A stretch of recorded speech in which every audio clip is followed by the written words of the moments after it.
Assalamualaikum warahmatullahi wabarakatuh. Perkenalkan, saya Putri Diana Eka Syafitri dari Program Studi Pendidikan Sejarah kelas Palembang. Baiklah, saya akan membuat tugas praktek media dan sumber belajar sejarah yang diberikan oleh Ibu Dr. LL Retna Susanti M.Hum dan Pak Muhammad Reza Falepi MPD. Materi yang saya bahas kali ini yaitu sejarah Kerajaan Majapahit. Yang pertama adalah latar belakang berdirinya Kerajaan Majapahit.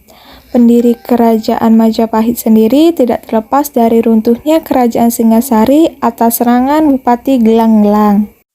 Berawal dari Kerajaan Mongol di bawah perintah Kublai Khan yang ingin meluaskan kekuasaannya ke wilayah Asia Tenggara setelah gagal menaklukkan koalisi Kerajaan Champa Anam. Runtuhnya Singasari dan berdirinya Majapahit juga tidak terlepas dari serangan tentara Tartar atau Mongol ke Jawa yang saat itu telah berpindah kekuasaan ke Kediri dengan rajanya Jayakatwang. Raden Wijaya yang merupakan menantu sekaligus panglima dari Kartanegara diberikan sebidang tanah oleh Jayakatwang atas sumpah setianya.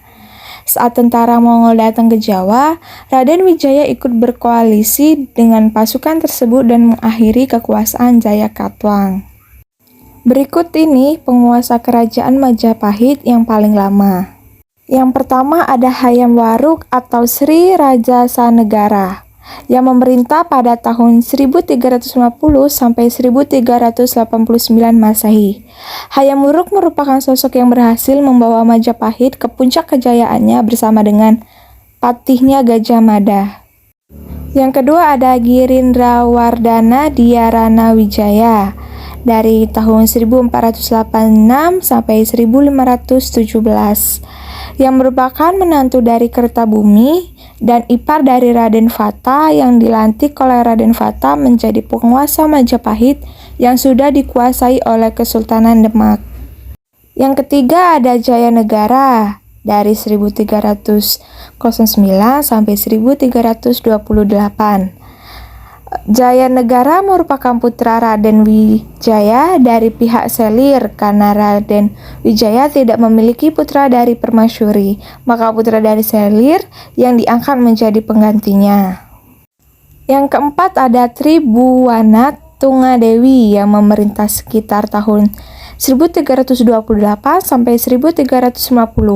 Ia merupakan adik dari Jayanegara yang diangkat menjadi ratu karena Jayanegara tidak sempat memiliki keturunan akibat pemberontakan tabib istana Ratancana yang membunuhnya. Dan yang terakhir ada Wikramawardhana yang memerintah dari 1390 sampai 1428 Masehi.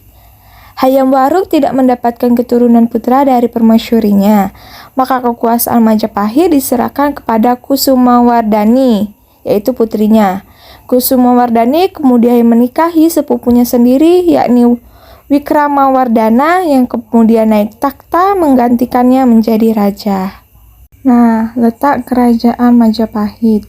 Pusat pemerintahan atau ibu kota kerajaan Majapahit yang pertama terletak di kota Mojokerto.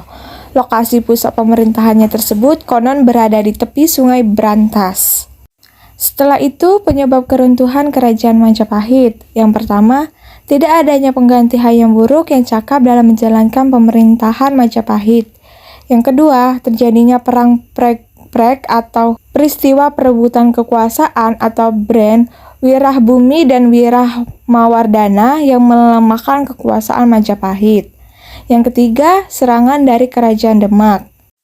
Dan yang keempat, yaitu semakin banyaknya daerah kekuasaan atau daerah bawahan vasal Majapahit yang melepaskan diri terutama di daerah pesisir.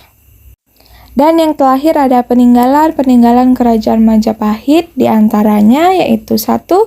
Gapura Bajang, 2. Candi Brahu, 3. Candi Tikus, 4. Candi Surawana, dan yang kelima ada Candi Wiringbaniang.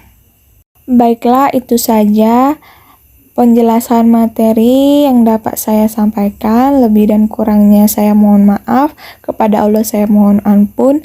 Wabillahi taufiq wal hidayah. Wassalamualaikum warahmatullahi wabarakatuh.